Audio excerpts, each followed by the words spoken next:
Greetings, I'm Zachary Hepner. I'm pleased to share this Dvar Torah with you for Parashat Terumah and tetzaveh.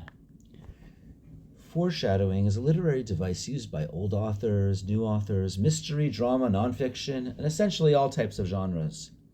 Foreshadowing increases the suspense of a narrative. It piques the reader's interest. What will happen?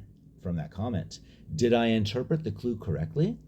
Or was it just a face value, prosaic comment? Shakespeare uses that device often. Most obtusely is in Romeo and Juliet, with multiple allusions to the grim fate that awaits the two naive lovers. All's fair in love and war, but to be fair, how they fare is alluded to as early as the prologue.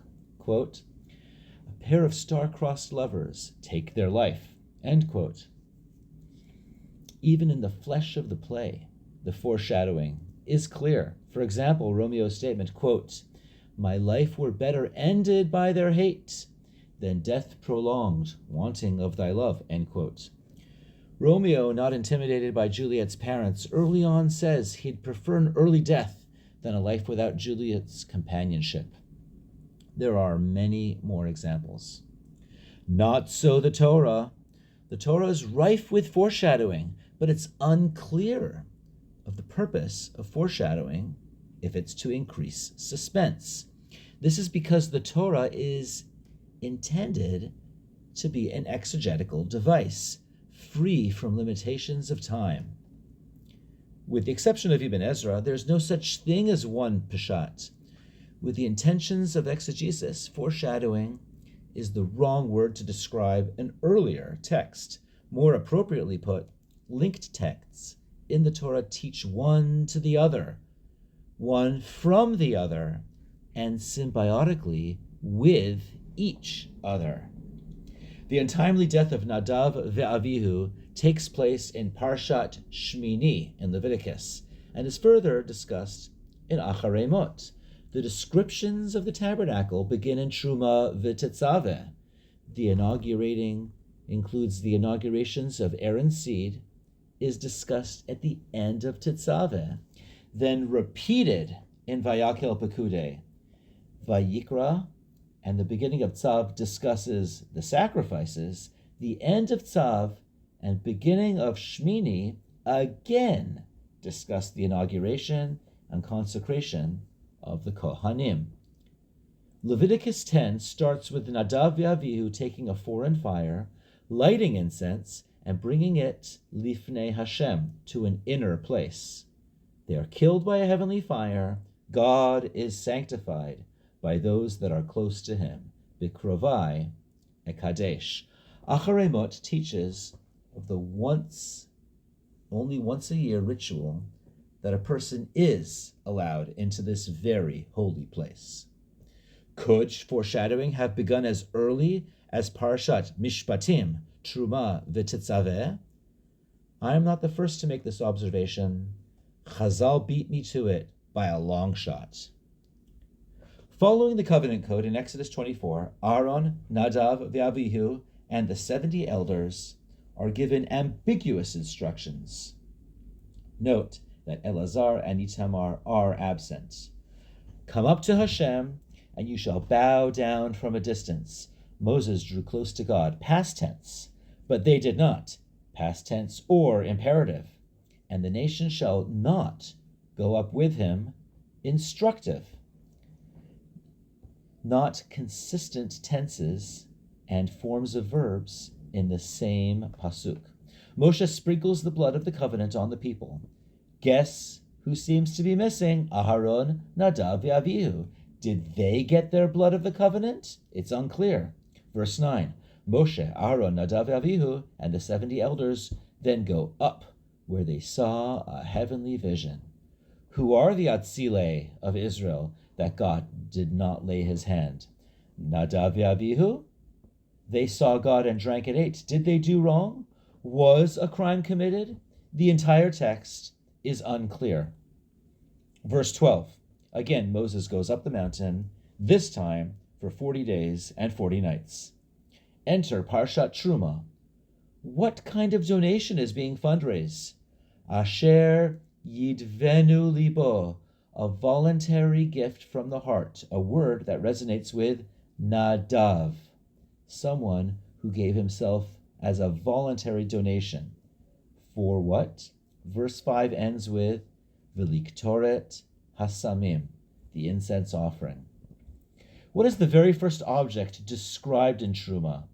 The Aron is a box that contains the edut. I am unsure what the edut is, but it must be something that is extremely important. Two objects in the tabernacle are of pure gold, the menorah and the kaporet, the pure gold ark cover that has two golden cherubs who face each other, ish el achiv, each man to his brothers. While the edut is in the Aron, God will meet you on the kaporet, between the two cherubs. Curious? Well, it gets curiouser. All of the tabernacle objects mentioned first, and then the architecture. Is that the case? Indeed not. Terumah has most of the objects. Following Terumah is tetzaveh, with the architectural dimensions and the priestly garments. But go all the way to the last aliyah of tetzaveh, and something sneaky happens, another non-trivial object that we just forgot to mention. The golden altar, the inner altar. Where does it go? In front of the parochet, before the kaporet, that is over the edut. Aaron shall burn incense on it, baboker, daily, when he's lighting the menorah. The conclusion of Terumah tetzaveh is, V'chiper Aharon al karnotav achat bashana midam chatat ha-kippurim, achat bashana yichaper alav ledorotechem kodesh kodashim hu l'Adonai. And Aaron shall make atonement upon the horns of it once in the year, with the blood of the sin offering of atonement once in the year. Shall he make atonement for it through your generations? It is kodesh kodashim unto God. At this juncture, there are multiple unclear instructions on just how close Nadav Avihu should or should not be to the holiest places. There's an allusion to Nadav at the very beginning of Terumah. Terumah begins with the holiest object, and the foci of where God will be manifested is between two cherubs who face each other, ish el achiv, each person to his brother. While the incense altar ought to be included in Terumah, it is inserted to the very end of the section at the end of tetzaveh.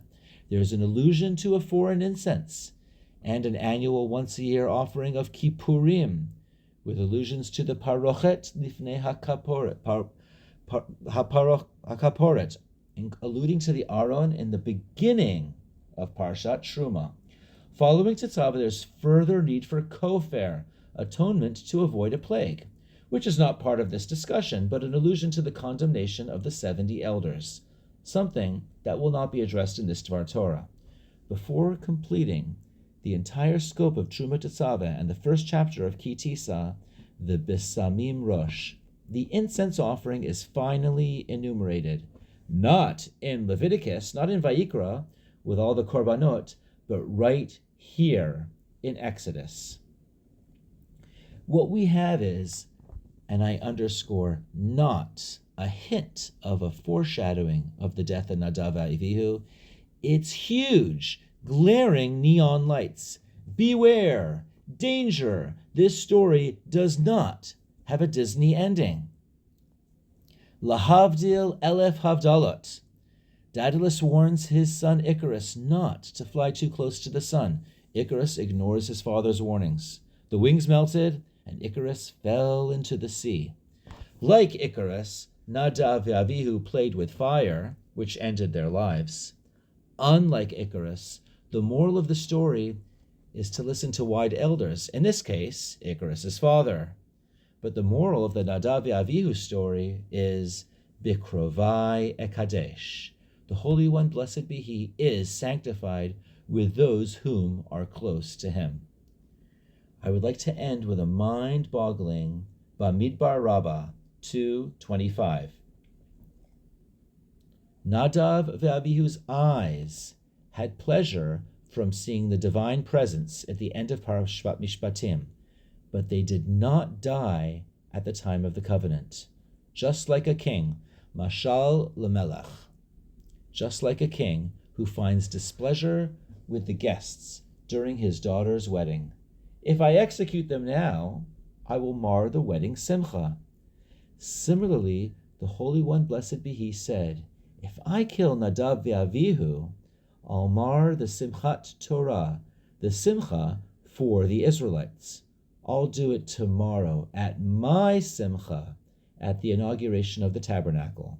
As the verse says, B'yom chatunato ze Sinai, u'v'yom simchat libo ze ohel moed. Wishing you all a Shabbat Shalom.